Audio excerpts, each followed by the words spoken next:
L'objet du délit, ce vélo à moteur camouflé, présenté ici après autopsie. D'un côté, un cadre bas de gamme acheté sur Internet, de l'autre, un petit mécanisme à intégrer.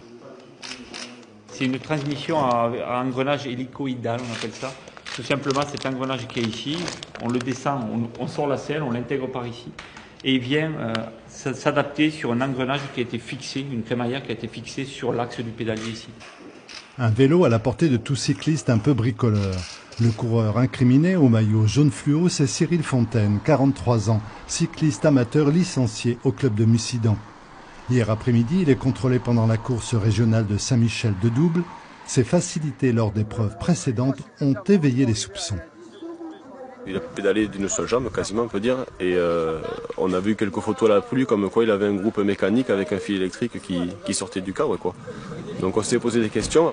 D'abord, le coureur mène la danse en tête avec plus de 2 minutes d'avance et rafle la plupart des primes. Seul un concurrent, un junior très prometteur, parvient à s'accrocher à sa roue. Et des moments, je trouvais qu'il montait la côte vraiment assis, tout le temps assis et facile, avec la même cadence de pédalage presque tous les tours. Et ouais, c'est vrai que quand on y pense, maintenant, ça peut paraître louche, quoi.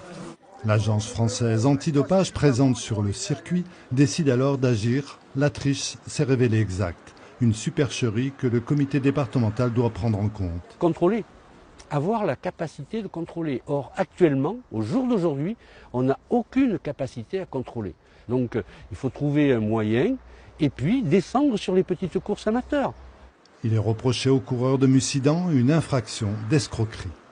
En théorie, on peut risquer une peine de prison, jusqu'à 5 ans, en théorie, une amende, peut-être aussi toutes sortes de peines alternatives, travail d'intérêt général. C'est le premier cas en France de dopage technologique. Le moteur dans le vélo n'est plus une simple rumeur.